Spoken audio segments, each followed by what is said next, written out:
GoToWebinar. La semaine dernière, vous étiez également très nombreux, un peu moins de 300 pour écouter Laurent Litolf vendre à un investisseur, Laurent Litolf, qui est directeur d'investissement chez Malakoff Médéric. Il nous a parlé de ses critères d'évaluation, le management, le marché, le modèle économique, le momentum, les fameux 4M. Il nous a parlé des erreurs à ne pas faire, hein, un cas d'usage pas suffisamment ciblé, des investisseurs potentiels avec des stratégies d'investissement trop diversifiées. Et puis, il nous a également parlé de ces sauces secrètes, hein, comment est-ce qu'il source ses deals et quels sont ses principaux coups de cœur. Voilà, vous pouvez retrouver cette masterclass sur votre plateforme de podcast préférée. Aujourd'hui, on a l'immense plaisir d'accueillir Guillermo pour parler d'un nouveau sujet. Juste avant de commencer, vous êtes toujours extraordinaire pour nous poser des questions sur Incentive. Et donc Incentive, c'est l'application mobile du Manager Coach pour onboarder, animer et coacher son équipe.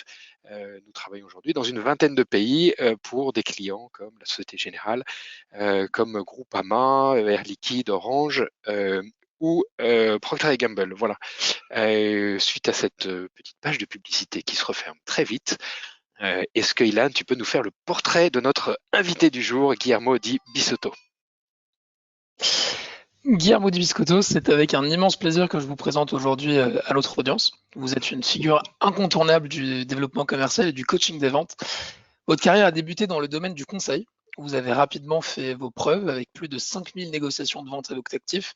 Vous avez forgé une expertise inégalée qui vous a amené à devenir donc un formateur et professeur en développement commercial. Vous êtes également certifié maître praticien PNL, programmation neurolinguistique, et également coach de dirigeants. Donc un profond engagement à aider les autres à atteindre leurs objectifs. En 2012, un accident de la route vous immobilise pendant 10 mois. Vous en parlez souvent, c'est durant cette période que tout bascule. Vous dévorez des centaines de livres, développant une compréhension unique des interactions humaines, des jeux psychologiques, des transgressions dans la vente, le marketing et le management. Et c'est donc cette période de lecture intensive qui a enrichi votre vision et votre approche du monde professionnel, surtout en matière de vente. Après avoir lu, vous avez écrit. Aujourd'hui, au total, déjà 7 livres, dont 2 réécrits et réédités par Erol en 2023.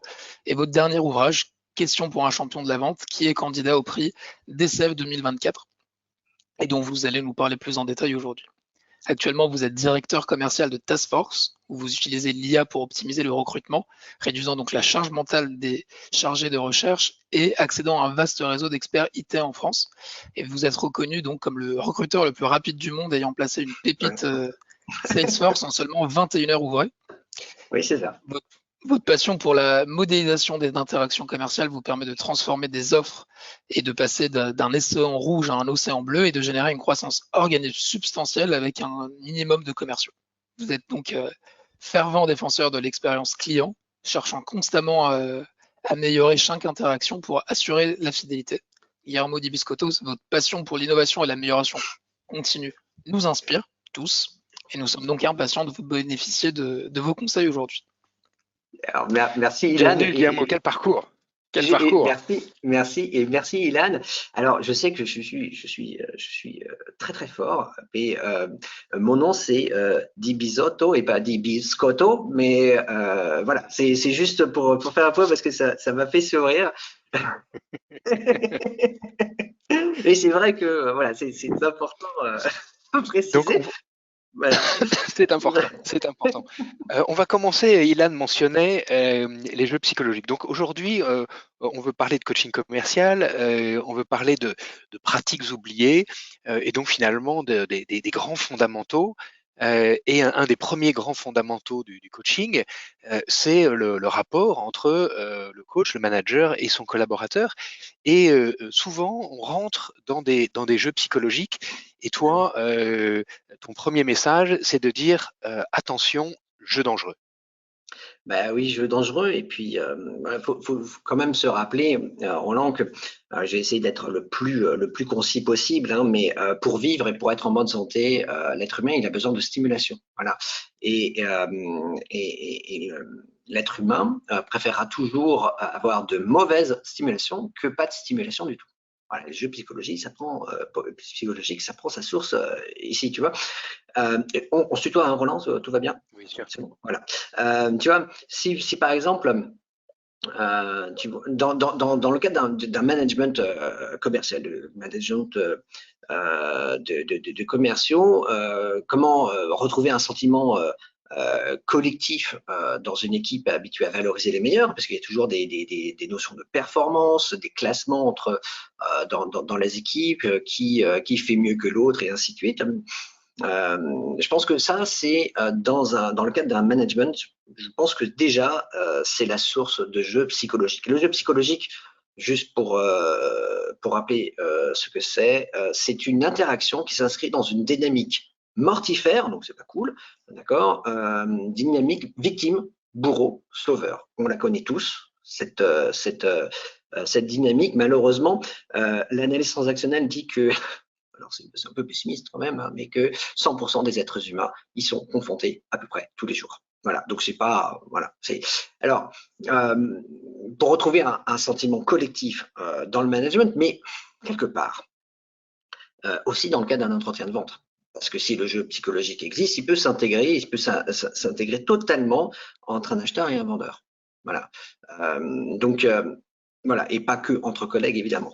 Voilà, donc il s'agit de repérer les caractéristiques qui vont déterminer qu'on est en face d'une victime ou d'un bourreau ou d'un sauveur, hein, d'accord. Donc la victime n'assume pas la responsabilité de ce qui lui arrive régulièrement. Le bourreau, on peut éventuellement, alors il réprimande, il infériorise, hein, mais dans le management, il va certainement réprimander au lieu de recadrer. Voilà, il va confondre réprimande et recadrage. Un recadrage qui est rappelé au cadre défini en amont et accepté par tous. Et puis le sauveur, alors lui, il est très drôle, enfin très drôle, mais tout autant toxique que le bourreau et tout autant toxique que la victime. Le sauveur, il intervient sans qu'on lui ait rien demandé et souvent avec une formidable incompétence. Voilà, donc repérer et sortir des jeux, c'est repérer la dynamique victime-bourreau-sauveur, hein, et la contrer. Voilà, en sortir, la contrer. Voilà, par exemple qu'une victime pourrait sortir, si je ne veux pas, c'est la faute de la crise. Voilà. Souvent, on va jouer au jeu que Eric Berne, le créateur de l'analyse transactionnelle, appelle le c'est affreux.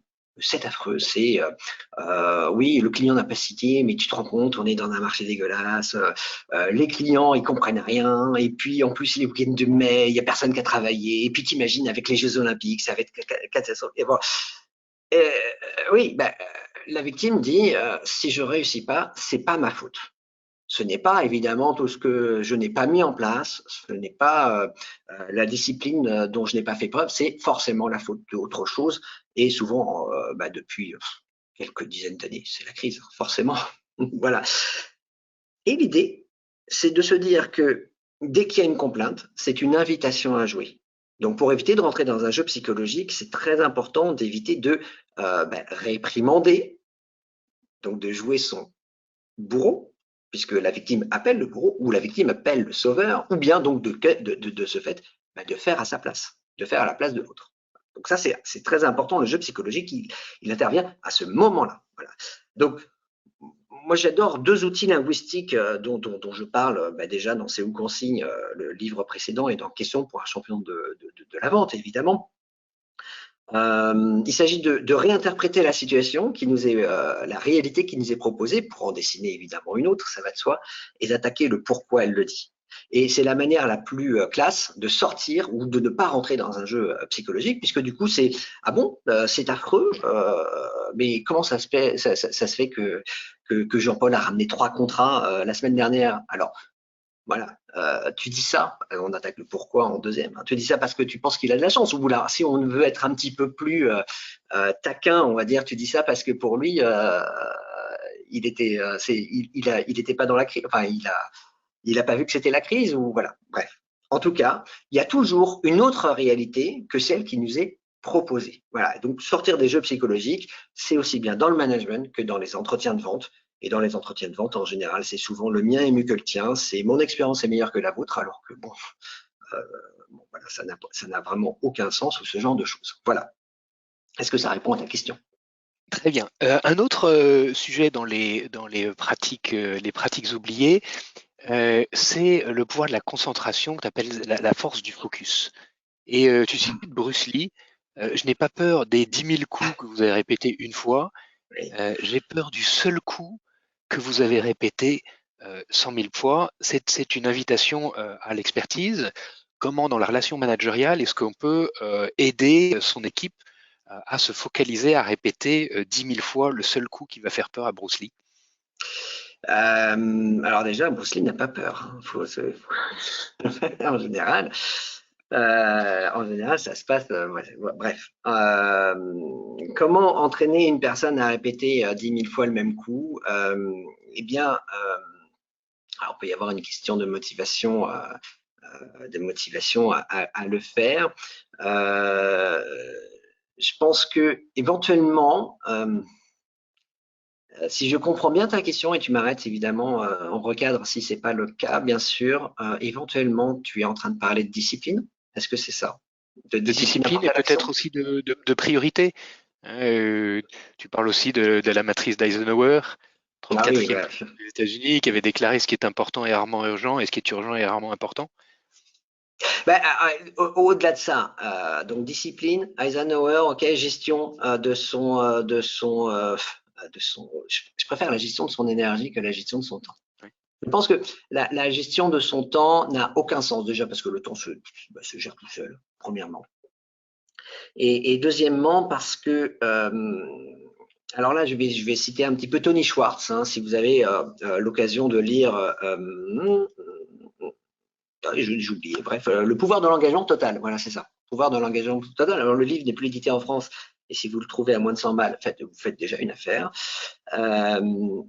Mais voilà, Tony Schwartz, il dit que c'est très important et ça va avoir une incidence complètement dingue sur sa capacité à se concentrer, sa capacité à faire preuve de discipline. Voilà, voilà. Donc, il va dire c'est important de gérer ses énergies. Et on a 4 énergies. On a l'énergie motrice, l'énergie intellectuelle, l'énergie spirituelle et l'énergie émotionnelle. Voilà. Vous voyez, tiens, voilà, vous voyez derrière moi. Donc ça c'est donc avec la caméra c'est l'autre main. Là vous voyez j'ai mes guitares. J'ai évidemment mes films. J'ai voilà donc il y a l'énergie émotionnelle qui va que je vais gérer de cette manière. Ça peut être aussi de temps en temps une micro-sieste ou ce genre de choses. Je parle de l'émotionnel parce que c'est souvent le plus agréable. Et donc, en effet, si l'émotionnel est pris pour faire le point sur la première question par des jeux psychologiques, ça laisse pas trop de temps à se poser pour entrer dans une préparation mentale optimale. D'accord. L'énergie motrice, c'est important de se lever et de faire de l'exercice. Voilà, donc ça c'est même essentiel. Et d'ailleurs, quand vous faites de l'exercice, dégagez totalement. Il y a votre cerveau qui vous en appelle à continuer véritablement. Spirituel, après c'est une question de valeur, de croyance, certainement, émotionnel et intellectuel, lisez. Évidemment, ça c'est très important. Si vous arrivez à équilibrer ces 4 énergies, que j'appelle même d'ailleurs des airs dans le cerveau, c'est métaphorique hein, bien sûr, mais des airs dans le cerveau, eh bien vous allez être en mesure de vous inscrire dans une certaine préparation beaucoup plus importante que de gérer l'urgence. Et là, on arrive sur la matrice d'Eisenhower pour le coup. Et je pense sincèrement que elle n'a pas évolué, elle n'a jamais évolué. Je la fais évoluer. Hein, donc, question pour un champion de la vente par rapport évidemment à toutes les lectures que j'ai compilées, évidemment. Mais je parle du airtime, du regenerate. Donc, un petit temps que l'on va prévoir pour tout simplement soit souffler, soit gérer l'imprévu. C'est-à-dire presque qu'on pose un rendez-vous avec soi-même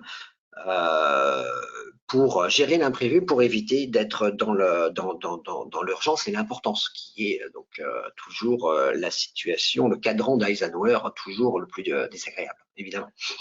Donc voilà, donc si on est dans comment gérer 1000 fois le même coup, donc pour revenir à ta question, comment motiver une équipe à refaire 1000 fois la même chose, le seul coup qui va matcher, eh bien c'est privilégier la préparation mentale, la projection, parce que en effet c'est bien, je pense, hein, je suis un grand fan de la motivation intrinsèque par rapport à la motivation extrinsèque. On aura peut-être l'occasion d'y revenir. Voilà. Et donc, si on s'inscrit dans la préparation, on est en mesure d'être maître véritablement de son planning, véritablement. Si on est maître de son planning, après, on va être maître de sa préparation mentale, on va être maître de sa capacité à s'inscrire dans une dynamique d'amélioration continue. Et là, on touche justement à l'idée de répéter 1000 fois le même geste pour matcher. Voilà. Alors, un autre sujet que tu traites dans ton livre, c'est l'alignement. C'est l'alignement, le verbal, le paraverbal, le non-verbal. Donc le verbal, c'est les mots, le contenu. Le paraverbal, c'est l'intonation, le rythme. Et puis le non-verbal, c'est le comportement, les expressions. Il y a les fameuses 7 micro-expressions de peur, de surprise, de dégoût, de colère, de tristesse, de mépris, de joie. Comment est-ce que, en tant que coach, en tant que manager, on peut aider son équipe à travailler sur cet alignement qui finalement va peut-être aussi permettre cette concentration, ce focus dont on parlait? Il y a toutes les recherches de Mehrabian, et Mehrabian, c'est important de préciser ici que les recherches de Mehrabian ont échappé à Mehrabian lui-même, qui très très vite a dit mais arrêtez avec ces bêtises, ces 7,38 et 55%, ça n'a aucun sens. Autant qu'il y a du sens à considérer qu'il y a du verbal, non-verbal et du paraverbal. 7,38 et 55%, juste je précise, c'est le verbal, paraverbal et non-verbal. Exactement, mais ça n'a aucun sens. L'importance du verbal, du paraverbal versus non-verbal. Ça n'a aucun sens parce que quand il a fait son étude dans les années 50, hein, quelque chose comme ça, il a pris un échantillon de 2000 mots, non, c'était de quelques centaines de mots sur 2000 femmes au téléphone. Voilà, donc l'échantillon était biaisé de toute façon. Donc les pourcentages n'ont aucun sens, et il l'a déclaré tellement rapidement après en disant non, ça n'a pas de sens. Et ces 7,38, 55 sont remis en question largement depuis au moins, sans problème, depuis 20 ans. Hein, si on fait quelques petites recherches sur Internet. Mais pour autant, en effet, il y a un discours à aligner par rapport à ses propres valeurs, son état interne, d'accord ? Son état interne, et en effet, ça va avoir une incidence totalement folle sur la manière dont on va exprimer les choses. Voilà. Si en effet on s'inscrit dans une peur, dans une crainte, dans une projection pas forcément très agréable, on va avoir tendance à avoir une voix qui va se diriger vers les aigus. On va avoir une tendance à avoir un flow, une dynamique de parole, hein, qui va s'accélérer, un tempo. Alors je pense sincèrement, comment travailler cet alignement? On peut le travailler tellement de manières différentes. Par exemple, on peut tout à fait s'entraîner,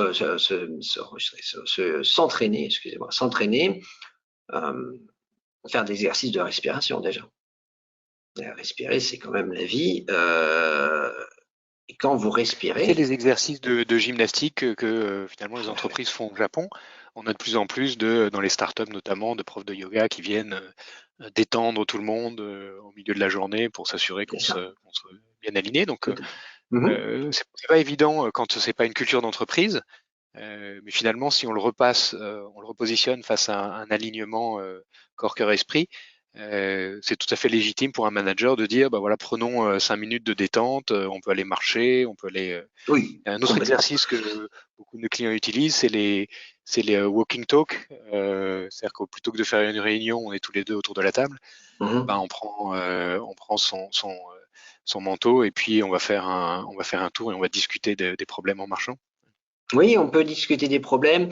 On peut aussi s'entraîner à travailler sur un levier. Par exemple, là, tu étais en train de parler. Je pensais au fait que si on s'entraîne à parler plus lentement, si on s'entraîne à travailler l'intonation et qu'on la dirige vers du grave, ça a l'air de rien, mais le grave donne confiance, c'est un fait. Ça a été prouvé scientifiquement. J'ai pas l'étude, mais normalement je la passe j'y fais référence dans le livre. Ça va avoir une incidence sur, bon évidemment sur le paraverbal, on travaille sur le paraverbal, mais sur l'état interne. Parce que, alors on va pousser un petit peu un travail sur un domaine précis, et ça va nous permettre en effet de s'aligner le plus possible, voilà, le mieux possible. Alors, autre sujet que tu abordes dans ton livre, c'est l'authenticité. Tu parles de vente éthique, de vente authentique.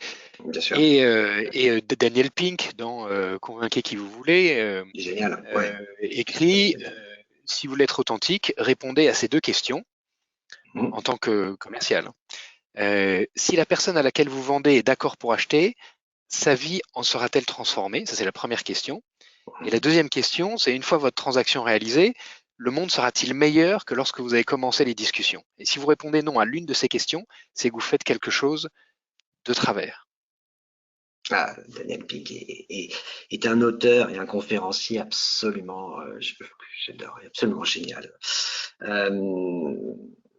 Mais il y a peut-être que c'est l'opportunité pour moi d'aborder là maintenant ce paradigme VTC, valeur température cadre, dans lequel que j'ai défini. Ça fait 14 ans que je bosse là-dessus, qui est une nouvelle manière véritablement. Alors, de voir les interactions, mais aussi évidemment donc en conséquence de comprendre le marketing, la vente, le management, ainsi de suite. Valeur, je parle de la valeur perçue. En effet, on va être intéressé par aller vers une offre ou vers une personne si on estime dans une sorte d'analyse que cette personne a suffisamment de valeur par rapport à nos standards, par rapport à nos valeurs morales. Et c'est pas la même chose, valeur perçue et valeur morale, mais voilà. Est-ce que on va être, est-ce qu'on va y aller? Montée de température dans l'interaction, c'est comment je me débrouille pour donner envie à l'autre d'en savoir plus ou d'en avoir plus. Voilà. Et ça a l'air de rien, mais mine de rien, la vente n'a jamais été de contraindre ou de manipuler. En fait, l'idée, ce n'est pas d'imposer quelque chose. La vente, ça n'a jamais été ça. On parle de pratique oubliée, c'est le titre de la conférence. La pratique oubliée, je pense que la plus grande pratique oubliée, c'est tout simplement le bon sens. Évidemment, impensif de dire qu'il ne s'agit pas de vendre, il s'agit d'être acheté, mais pour être acheté, il faut être le plus désirable possible dans les yeux de son partenaire, commercial ou autre, puisque je parle d'interaction de manière générale. On est la meilleure option par rapport à trois choses, par rapport à trois choix possibles. Vous, le concurrent et l'option la plus mésestimée au monde, c'est l'option de ne rien faire. Voilà. Et à un moment, si en effet, voilà, Daniel Pink nous rappelle véritablement des notions de bon sens sur sur l'interaction en elle-même, sur le cadre à donner à l'interaction, qui est fondamental parce que c'est la troisième partie du modèle, valeur, température, donc et cadre à donner à l'interaction. Le cadre, c'est un pacte moral accepté consciemment par les individus qui participent à un système donné. Bon, ça définit les fonctions, temporalité, domaine d'intervention. C'est intangible. Tout le monde a sa définition du cadre qui l'arrange. C'est assez formidable. j'essaye en effet de le définir dans le bouquin. On peut renégocier un cadre. On peut, c'est sujet à amendement. Le cadre, c'est au niveau individuel, interpersonnel, organisationnel, mais voilà. Mais le cadre va mettre en sécurité émotionnelle les participants. Et ça, c'est super important. Le boulot de manager, c'est de rappeler au cadre et de rappeler donc à la sécurité émotionnelle de chacun. Voilà. Dans une vente, bien évidemment que si vous ne mettez pas en sécurité émotionnelle la personne à qui vous vendez, ben déjà, vous ne vendez pas, premièrement, parce que la personne ne peut pas se projeter. Vendre, c'est pas pitcher. Vendre, si vous pitchez, vous avez juste pitché. Éventuellement, vous avez donné envie de recevoir plus, mais vous avez juste pitché, vous n'avez pas vendu. Voilà. Vendre, c'est présenter quelque chose et se débrouiller pour donner envie de plus et faire en sorte que la personne se projette dans un cadre de sécurité émotionnelle. Voilà, il se sent bien avec vous, il se sent bien avec votre offre. Il visite un appartement, il sait directement qu'il va mettre sa télé ici, sa bibliothèque là, il se projette. Pour tous les produits, on peut avoir des notions de projection à ce niveau-là. Et en effet, là, l'interaction est meilleure à la fin que lorsqu'elle a commencé. Donc, ce premier point. Et deuxièmement, après, évidemment, dans des notions solidaires, et collective, bien évidemment, il y a de fortes chances que le monde soit meilleur à la fin qu'au début, tout simplement. Alors j'ai une petite surprise, Guillermo. C'est une question de Frédéric Mazzella qu'on a reçu il y a quelques mois ici. Frédéric Mazzella, c'est le fondateur de Blablacar, qui est maintenant qui a lancé une nouvelle entreprise qui s'appelle Captain Cause, qui est une plateforme collaborative qui permet de récompenser des gens avec des points et chacun peut donner ses points à une association qui le désire, donc financer une association de son choix. Extraordinaire initiative, bien sûr Incentive est partenaire de Captain Cause. Captain Cause est intégré complètement dans Incentive. Et j'ai une question de Frédéric que je vais essayer de vous passer directement. Voilà la question de Frédéric. Bonjour Guillermo, bonjour Roland. J'ai une question toute simple pour vous, au moins toute simple en apparence. Je voudrais savoir quelle est pour vous la meilleure manière de pouvoir récompenser les performances individuelles, les meilleures dans une équipe, tout en s'assurant de développer un excellent esprit collectif, solidaire, qui fasse que tout le monde soit le plus heureux possible dans l'équipe. Merci. Waouh, merci. Voilà, donc Frédéric qui te pose une question en direct. Comment est-ce qu'on peut récompenser de façon solidaire? C'est finalement la question avec laquelle on a ouvert cette discussion. Comment est-ce que dans une équipe où on met en avant les meilleurs, où il y a souvent de la compétition, on recrée un sentiment collectif, on recrée du sens pour sa mission? Alors pas que, je n'entends pas que ça dans la question de Frédéric. Je pense que la question concerne d'abord ce qui nous motive à faire notre job. Et alors j'en ai parlé tout à l'heure, c'est vraiment formidable. Je pense que tout se joue sur la motivation intrinsèque qui sera toujours meilleure que n'importe quelle motivation extrinsèque comme l'argent. Évidemment. Voilà, motivation intrinsèque, c'est le sens qu'on va donner à l'atteinte de ces objectifs. J'en parle beaucoup, je sais plus, question 9 ou 10. Voilà, que ce soit évidemment au niveau organisationnel.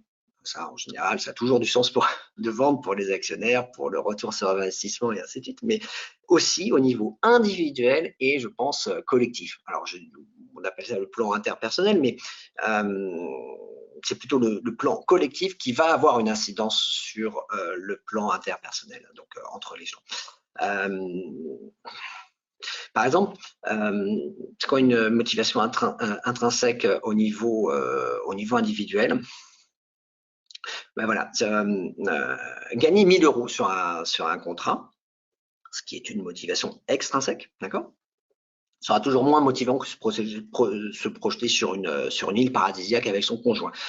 Ce qui est là, pour le coup, une motivation intrinsèque. Alors, en se disant que je signe un contrat, voilà, et j'ai déjà gagné 30% de ce voyage de rêve. Ça, c'est une motivation intrinsèque. Pour quelle raison vous signez vos contrats. Donc ça, c'est la première chose. En ce qui concerne l'esprit collectif et solidaire, je pense qu'il s'agit de faire équipe. Alors, je pense que Frédéric ne m'a pas attendu pour avoir ce type d'insight, mais je pense que ça peut être très intéressant que les membres de cette équipe se rassemblent autour d'un projet, d'un même projet ou d'une même cause, et qui résonne avec les valeurs intrinsèques, en l'occurrence, de chacun. Ça, c'est fondamental. On pourrait imaginer qu'une commission de 20%, c'est assez classique, une commission de 20% soit prévue au niveau individuel, d'accord, mais que l'entreprise projette d'allouer 3 à 5% supplémentaires et de manière collective par rapport aux résultats de d'une équipe en particulier ou d'une entreprise, mais encore mieux, que ce soit consacré au financement d'une grosse cause défendue donc par cette équipe. On pourrait imaginer, alors je pense franchement que Frédéric y a forcément déjà pensé, mais voilà, il me semble que Captain Cause, c'est on peut faire ça avec des salariés dans une entreprise, mais sauf erreur, c'est des points cadeaux, c'est ça, sur les cartes de fidélité pour les clients de ces clients qui vont donc du coup décider d'allouer une certaine partie plutôt que de prendre un cadeau divers et variés qui n'a pas forcément beaucoup de sens au moment T. Donc de consacrer par contre donc cette somme, de le transformer en gift, donc en don pour une association, pour un projet, pour financer un projet. Voilà. Est-ce qu'on pourrait imaginer utiliser le levier de la performance commerciale comme source de financement supplémentaire en se servant de Captain Cause, voilà, justement, par exemple. Je pense que Frédéric y a déjà pensé, mais voilà, ce qui donne un truc, on pourrait se dire ça comme ça, si vous atteignez 100 000 euros, hein, bon, déjà, vous partez en voyage. Déjà, vous le savez, premièrement.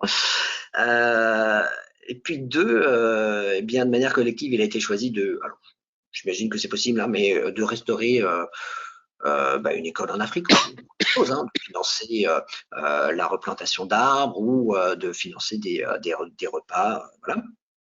Et ben ça, c'est un projet collectif et solidaire. Mais Frédéric dit quelque chose de plus, sauf si mes souvenirs sont bons, il parle d'être le plus heureux possible dans l'équipe. Et ça, je pense que c'est important. Parce que je pense que l'on est heureux quand on a le sentiment de contribuer au monde. Voilà, c'est un point de vue, hein, vous partagez, vous ne partagez pas, mais pour moi, ça, c'est super important. Et si l'équipe permet de contribuer au monde et qu'on en est un des rouages manifestes, hein, eh bien, je pense à, attends, 2 secondes, page... Non, parce que forcément, il faut que j'arrive sur du Daniel Pink. Oui, je pense que, voilà, c'est ça, 96. Je pense que cela va rejaillir comme l'aspiration à faire les choses pour les faire, hein, et l'envie de faire les choses parce qu'elles ont du sens. Hein.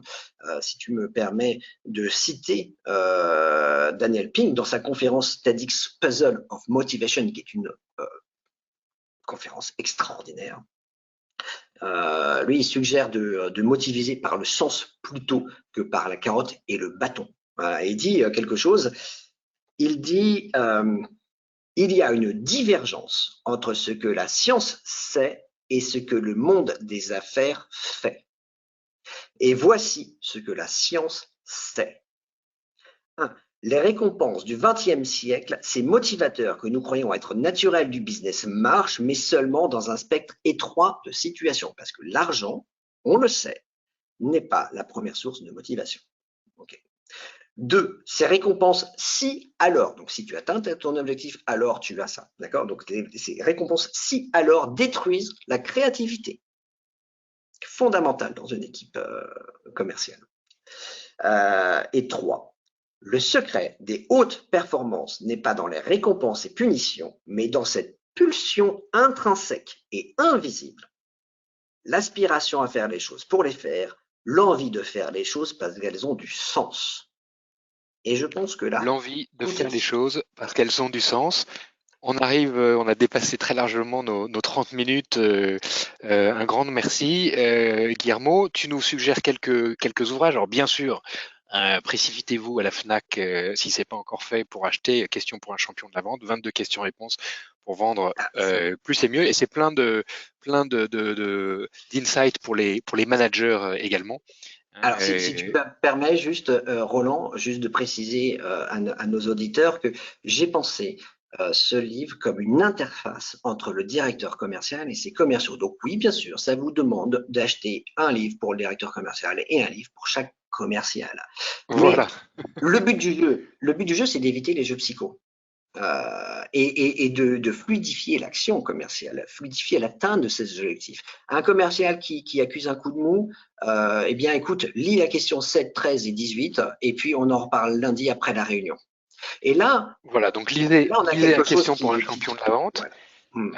Lisez également Daniel Pink, Convainquez qui oui. vous voudrez, l'étonnante vérité sur notre capacité d'influence, publié en 2016. Réécoutez ces podcasts et ces TED Talks qui sont absolument passionnants.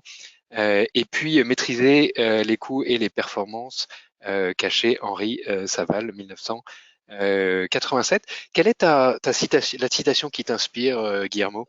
Alors, je vais arriver sur la citation, mais juste avant, pourquoi coût et performance cachée? Parce que c'est, je pense, le meilleur levier pour vendre. Analyser les coûts cachés et tout simplement se rendre compte qu'à ne rien faire, on dépense toujours plus d'argent qu'à passer par un nouveau fournisseur. Donc ça, c'est pour cette raison que je propose de lire ce bouquin, qui est absolument formidable. Ma citation, Xavier Dolan. Ça, je l'ai sur mon CV d'ailleurs, cette citation. Xavier Dolan qui est très inspirant, enfin plus dans ses discours que dans ses films. Mais bon, bref.